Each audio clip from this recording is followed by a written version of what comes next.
Assalamualaikum warahmatullahi wabarakatuh. Sebelumnya, perkenalkan nama saya Riki Almanza. NIM saya 3520101191.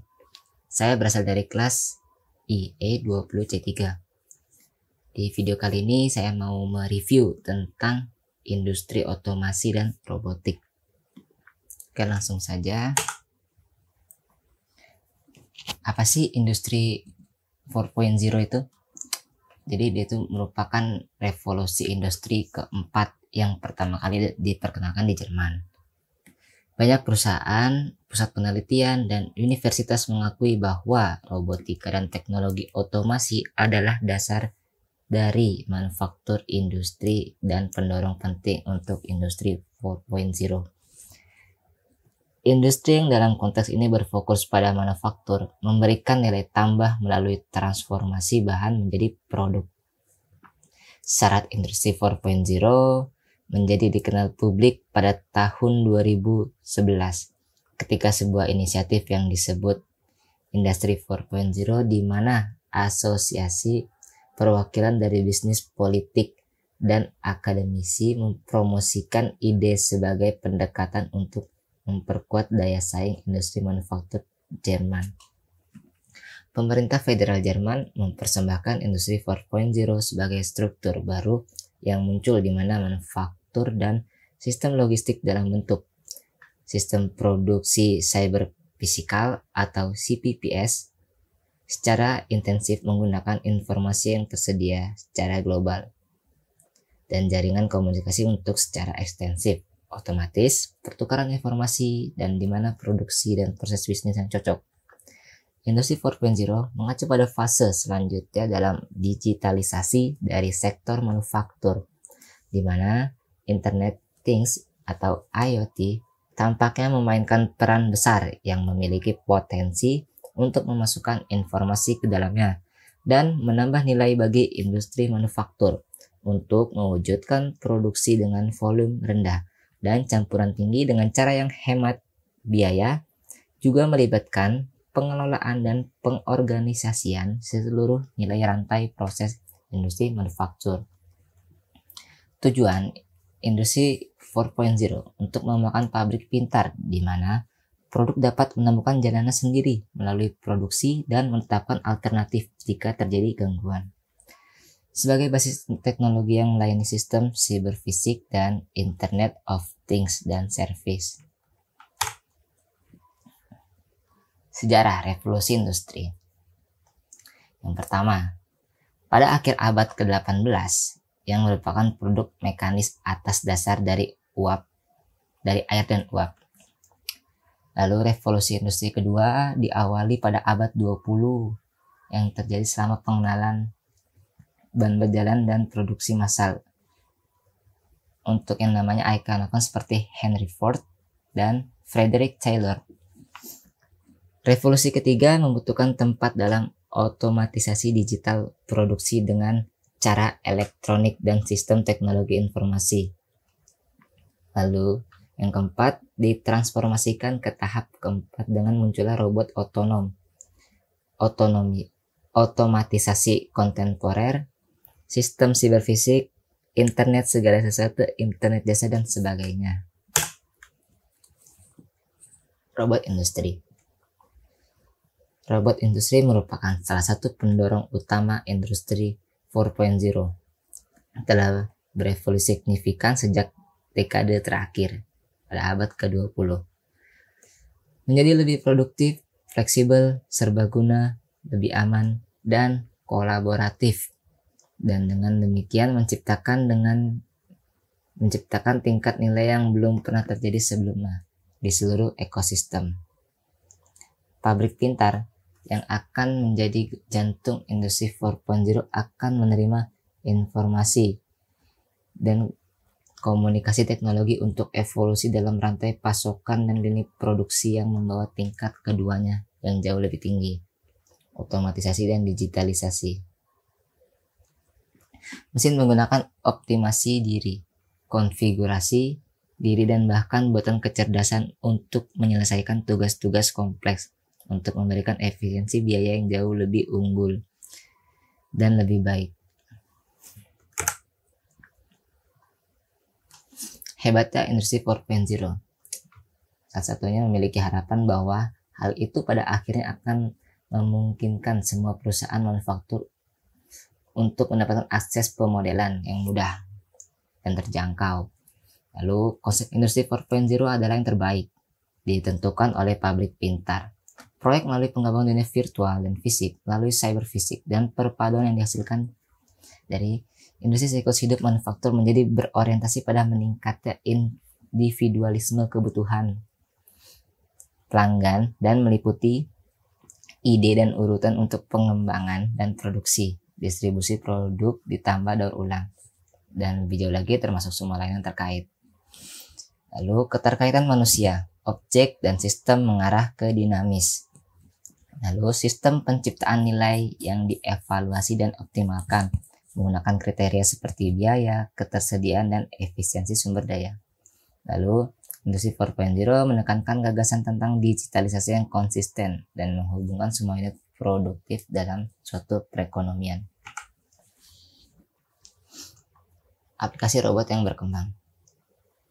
Contoh saja di nomor 1 ada model dengan nama Baxter dari perusahaan Rating Robotics.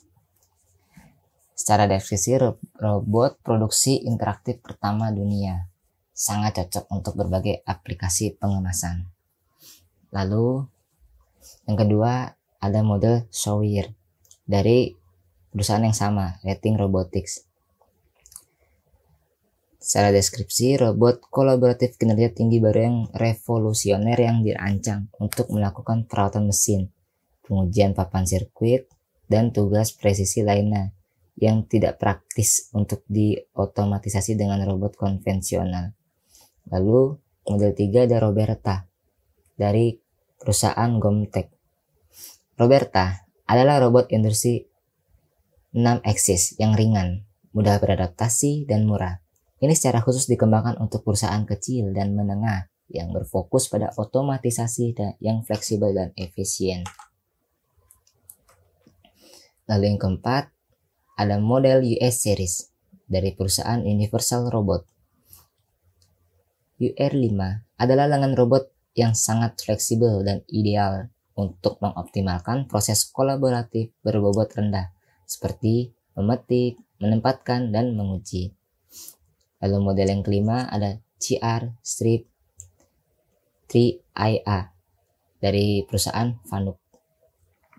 CR Strip 35IA tampaknya menargetkan integrasi dengan jalur perakitan otomotif, aplikasi perawatan mesin, pengujian logam, dan pengemasan.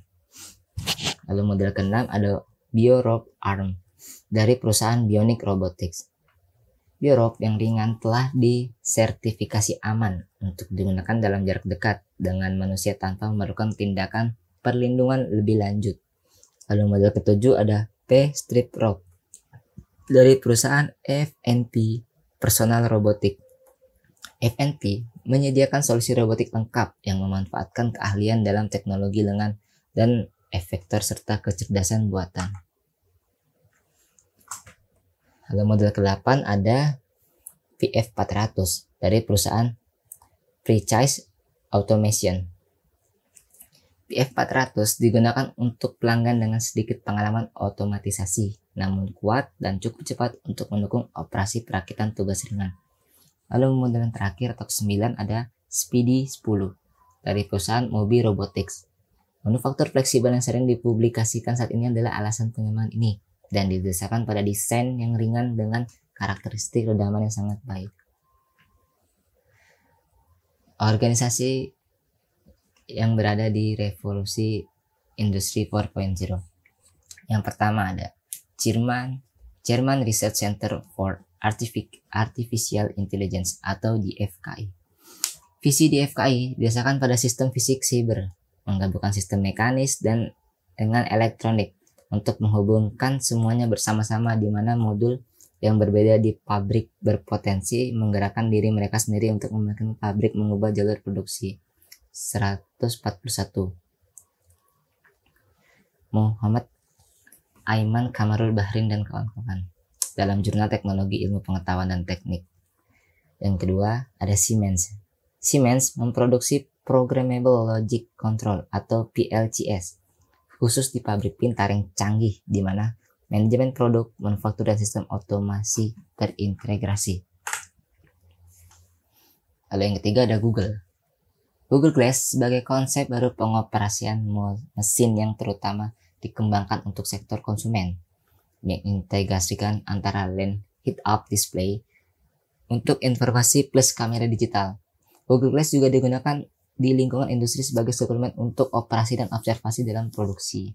Lalu yang keempat ada Intel. Intel berada di garis depan dalam mengembangkan chip berdaya rendah generasi baru untuk perangkat IoT yang terhubung. Pusat R&D Intel disebut Intel Open Labs, dan sejumlah kerjasama industri misalnya mengontrol robot berbasis PC Intel dan KUKA meletakkan dasar dorongan IoT Intel. Apalagi Intel menargetkan startup dan pengembang. Lalu yang kelima ada IBM.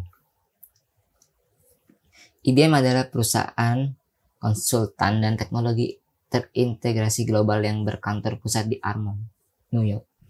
IBM berfokus pada 5 inisiatif pertumbuhan: cloud, big data, dan analytics, mobile, bisnis sosial, dan keamanan. Lalu yang keenam ada Microsoft. Microsoft telah bekerjasama dengan produsen robotika terkemuka KUKA untuk membuat robot mandiri yang dapat bekerja di jalur perakitan pabrik. Lalu ada yang ketujuh ada Bosch Rexroth.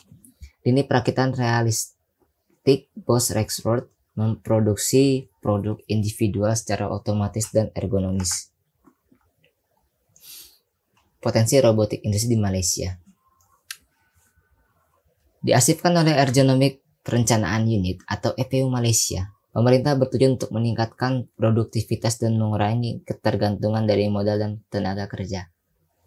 Otomasi dan industri robot di Malaysia telah dilaksanakan sejak tahun 1983 oleh mantan Perdana Menteri Tun Dato' Seri Dr. Mahathir bin Mohamad ketika dia memperkenalkan produsen mobil nasional Proton, bahwa pertama kali didirikan sebagai satu-satunya perusahaan mobil nasional sampai muncullah Pero 2 pada tahun 1993. Ide industri 4.0 di Malaysia sebagian besar dipengaruhi oleh perusahaan asing seperti KUKA dan ABB. Usaha kecil dan menengah UKM belum memutuskan, tetapi tampaknya menganggap industri 4.0 sebagai hal yang hebat relevansinya dengan mereka. Meskipun perusahaan-perusahaan ini paling mungkin menjadi pemenang besar dari pergeseran. Instansi pemerintah telah muncul dengan beberapa inisiatif untuk mendorong adopsi teknologi terbaru untuk industri lokal. Kesimpulannya, pengembangan otomasi dan industri robot berpotensi memimpin Malaysia menuju industri 4.0 melalui inisiatif utama oleh pemerintah dan pelaku industri. Lalu apa saja faktor yang mendukung robotik di Malaysia? Yang pertama, ada kemajuan ilmu pengetahuan dan teknologi melalui pengaturan baru global Malaysia dengan Korea Robotika. Program kolaborasi dan pengembangan di mana kedua pihak telah sepakat untuk bertukar modal manusia robot, program pengembangan untuk melakukan robot kerjasama standarisasi untuk meluncurkan pameran robot dan kerjasama internasional. Lalu selanjutnya ada MIMOS, yaitu Pusat R&D Malaysia di bidang teknologi informasi dan komunikasi, sedang melakukan kolaborasi dengan Cina dalam penelitian dan pengembangan teknologi manufaktur pintar. Lalu apa saja dampak dari industri 4.0? Pertama, memungkinkan masa kustomisasi, peningkatan produktivitas, fleksibilitas, dan kecepatan produksi, dan peningkatan kualitas produk. Kustomisasi massal akan memungkinkan produksi IoT kecil, bahkan sekecil unit tunggal item, karena kemampuan mengkonfigurasi mesin dengan cepat untuk beradaptasi dengan spesifikasi dan aditif yang disediakan pelanggan manufaktur. Lalu yang kedua ada fleksibilitas yang mendorong inovasi karena prototipe atau produk baru dapat diproduksi dengan cepat tanpa retooling. yang rumit atau pengaturan lini produksi baru dapat menghasilkan satu produk dan banyak varian dengan penurunan inventarisasi.